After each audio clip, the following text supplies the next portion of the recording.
Okay, അപ്പോൾ നമ്മളിന്ന് ചെയ്യാൻ പോകുന്നത് ഡീസൽ സൈക്കിളിലെ ഒരു പ്രോബ്ലമാണ്. ക്വസ്റ്റ്യൻ ഇതാണ്: an engine working on an ideal air standard diesel cycle has the compression ratio as 15 and heat transfer as 1400 kilojoule per kilogram. Find the pressure and temperature at the end of each process if the inlet conditions are 280 Kelvin and 1.1 bar. Also find the air standard efficiency. ഇനി നമുക്ക് തന്നിരിക്കുന്ന കാര്യങ്ങളൊക്കെ എടുത്തെഴുതാം. Given നമുക്ക് compression ratio തന്നിട്ടുണ്ട്, അതായത് R is equal to 15. Compression ratio എന്ന് പറയുമ്പോഴത്തേനും V1/V2 അല്ലെങ്കിൽ വോളിയം ചേഞ്ച് ഉള്ള അതിനെയാണ് കംപ്രഷൻ റേഷ്യോ എന്ന് പറയുന്നത്. നമുക്ക് പറയാം. അതുപോലെ തന്നെ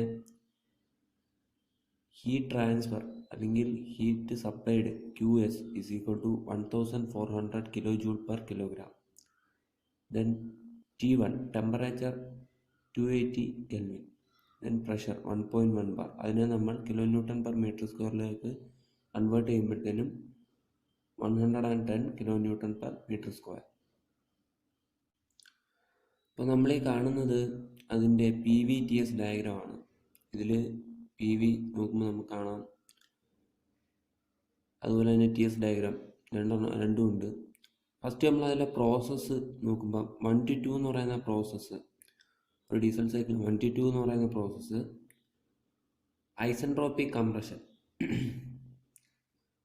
2 to 3 എന്ന് പറയുന്നത് കോൺസ്റ്റന്റ് പ്രഷർ ഹീറ്റ് അഡിഷൻ. നമുക്ക് കാണുന്നുണ്ട് 2 to 3 എന്ന് പറയുന്ന process constant pressure heat addition. ഇവിടെ പ്രഷർ കോൺസ്റ്റന്റ് ആണ്, ചേഞ്ച് ഇല്ല. ദെൻ 3 to 4 എന്ന് പറയുന്ന പ്രോസസ്സ് ഐസെൻട്രോപിക് എക്സ്പാൻഷൻ. ഇവിടെ TS ഡയഗ്രത്തിൽ കാണാം. 3 to 4 എന്ന് പറയുന്ന പ്രോസസ്സ് എൻട്രോപ്പി ചേഞ്ച് ഇല്ല, ഐസെൻട്രോപിക് എക്സ്പാൻഷൻ ആണ് നടക്കുന്നത്. ദെൻ 4 to 1 എന്ന് പറയുന്നത് കോൺസ്റ്റന്റ് വോളിയം ഹീറ്റ് റിജക്ഷൻ. ഇവിടെ കോൺസ്റ്റന്റ് പ്രഷർ ആയിരുന്നു 2 to 3 എന്ന് പറയുന്നത്. ഇവിടെ കോൺസ്റ്റന്റ് വോളിയം ഹീറ്റ് റിജക്ഷൻ ആണ് 4 to 1 എന്ന് പറയുന്നത്. Then consider the process 1 to 2. Isentropic കംപ്രഷൻ്റെ പ്രോസസ്സ് നമ്മൾ കൺസിഡർ ചെയ്യുമ്പോഴത്തേനും T2/T1 is equal to V1/V2 raised to gamma minus 1. ഇത് അതിൻ്റെ PVT റിലേഷനാണ്, നമ്മൾ മുമ്പ് ഡിസ്കസ് ചെയ്തിരുന്നു. സോ അവിടെ നമ്മളിങ്ങനെ ഒരു ഇക്വേഷൻ ഫോം ചെയ്തു. സോ നമ്മൾ ആ ഇക്വേഷനിൽ നിന്ന് T2ൻ്റെ വാല്യൂ കണ്ടുപിടിക്കാനായിട്ട് T2 is equal to V1/V2 raised to gamma minus 1 into T1. നമ്മൾ പറഞ്ഞു നമുക്ക് കംപ്രഷൻ റേഷ്യോ ഗിവൺ ആണ്. കംപ്രഷൻ റേഷ്യോ എന്നുണ്ട്. കംപ്രഷൻ റേഷ്യോ എന്ന് പറയുമ്പോൾ V1/V2 ആണ്. സോ V1/V2ന് പകരം നമ്മൾ കംപ്രഷൻ റേഷ്യോ സബ്സ്റ്റിറ്റ്യൂട്ട് ചെയ്യുന്നു. ദെൻ നമ്മൾ വാല്യൂസ് സബ്സ്റ്റിറ്റ്യൂട്ട് ചെയ്യുമ്പോൾ 827.17 Kelvin എന്ന് നമുക്ക് T2 കിട്ടും. Okay, then T2/T1 is equal to P2/P1 raised to gamma minus 1/gamma. ഇതും അതിലെ PVT റിലേഷൻ തന്നെയാണ്, നമ്മൾ മുമ്പ് ഡിസ്കസ് ചെയ്തിരുന്നു. സോ നമ്മൾ മറ്റേതുപോലെ തന്നെ ഇതിൽ നിന്ന് P2ൻ്റെ വാല്യൂ കണ്ടുപിടിക്കാനായിട്ട് ക്രോസ് ചെയ്യും. ഇവിടെ നിന്ന് പറയുന്നത്, ഇവിടെ നമുക്ക് കണ്ടുപിടിക്കേണ്ടത് P2 ആണ്. സോ നമ്മൾ P2/P1 raised to gamma minus 1/gamma. അതിലെ gamma minus 1/gamma നമ്മൾ ഇപ്പുറത്ത് കൊണ്ടുവരുമ്പോൾ എന്താണ്, അത് ഇൻവേർട്ട് ചെയ്തിട്ട് gamma/gamma minus 1 എന്നാവും. ആൻഡ് ദെൻ P1 നമ്മൾ ഇപ്പുറത്ത് കൊണ്ടുവന്ന് മൾട്ടിപ്ലൈ ചെയ്യും. സോ നമ്മൾ അതിലെ വാല്യൂസ് സബ്സ്റ്റിറ്റ്യൂട്ട് ചെയ്യുമ്പോൾ നമുക്ക് കിട്ടും 4874.4 kN/m². So P2 is equal to P3 ആണ്. ഓക്കെ, പ്രോസസ് 1 to 2 എന്ന് പറയുന്ന പ്രോസസ്സ്, അതായത് നമുക്ക് കാണാം ഈ PV ഡയഗ്രത്തിൽ നമുക്ക് കാണാൻ പറ്റും P2 is equal to P3 ആണ്. അവിടെ നമ്മൾ 2 to 3 എന്ന് പറയുന്ന process constant pressure heat addition ആണ്. So P2 is equal to P3 ആണ്. സോ എന്താണ് P3യുടെ വാല്യൂ 4874.4 kN/m². ദെൻ നമ്മൾ കൺസിഡർ ദ പ്രോസസ് 2 to 3. അവിടുന്ന് ഹീറ്റ് സപ്ലൈയുടെ ഇക്വേഷൻ എന്ന് പറയുന്നത് QS is equal to MCP T3 minus T2. മുമ്പ് നമ്മൾ ഇതിനെപ്പറ്റി ഡിസ്കസ് ചെയ്തിരുന്നു.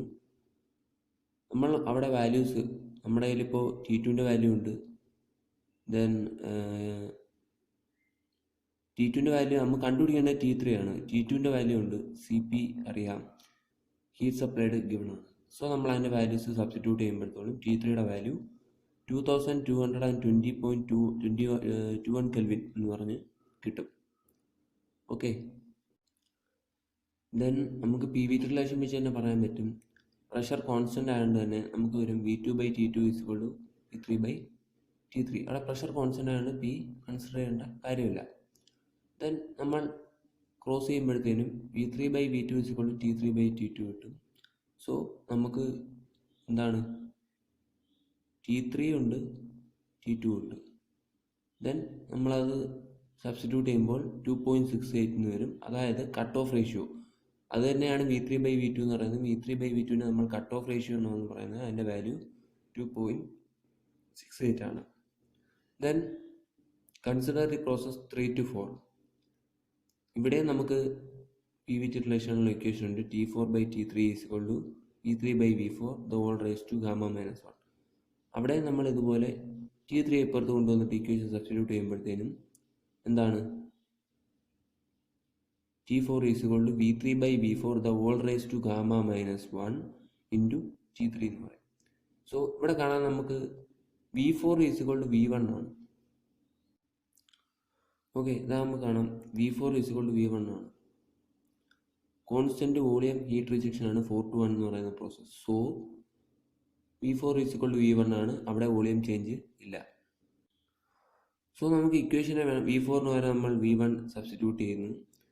ഇനി നമ്മൾ ഒരു V2 കൊണ്ട് മൾട്ടിപ്ലൈ ചെയ്യുകയും ഡിവൈഡ് ചെയ്യുകയും ചെയ്യുന്നുണ്ട്. അതുകൊണ്ട് വാല്യൂവിന് മാറ്റം വരുന്നില്ല. നമ്മൾ അങ്ങനെ ചെയ്യുന്നതിൻ്റെ കാരണം നമുക്കറിയാം V3/V2 എന്ന് പറയുന്നത് എന്താണ്, കട്ട് ഓഫ് റേഷ്യോ നമുക്ക് നമ്മുടെ കയ്യിലുണ്ട്. ഇനി V1/V2 എന്തായിരുന്നു, കംപ്രഷൻ റേഷ്യോ, അതും നമ്മുടെ കയ്യിലുണ്ട്. നമുക്കറിയാം V3/V2 കട്ട് ഓഫ് റേഷ്യോ എഴുതി, V1/V2 ആണ് കംപ്രഷൻ റേഷ്യോ, അതായത് 15 എന്ന് പറയുന്നത്. സോ V2/V1 എന്ന് പറയുമ്പം അതിൻ്റെ റെസിപ്രോക്കൽ, അതായത് അത് ഡിവൈഡ് ചെയ്യും, അതായത് cut off ratio by compression ratio. So 2.68/15 1.4 - 1 into 2220.21. So നമുക്ക് T4ൻ്റെ വാല്യൂ കിട്ടും 1114.84 കെൽവിൻ. ഓക്കെ, ദെൻ വീണ്ടും നമ്മൾ PVT റിലേഷൻ കൊണ്ടുവരികയാണ്. T4/T3 = P4/P3 γ-1/γ. മുമ്പ് പറഞ്ഞ പോലെ തന്നെ ഈ γ-1/γ നമ്മൾ അപ്പുറത്ത് കൊണ്ടുചെന്ന് ഈക്വലിന് അപ്പുറത്ത് കൊണ്ടുപോകുമ്പോഴത്തേനും റെസിപ്രോക്കൽ അത് തിരിഞ്ഞു വരും. സോ ദെൻ നമ്മൾ P3 ഇപ്പുറത്ത് കൊണ്ടുവന്ന് മൾട്ടിപ്ലൈ ചെയ്യും, വാല്യൂസ് സബ്സ്റ്റിറ്റ്യൂട്ട് ചെയ്യുന്നു.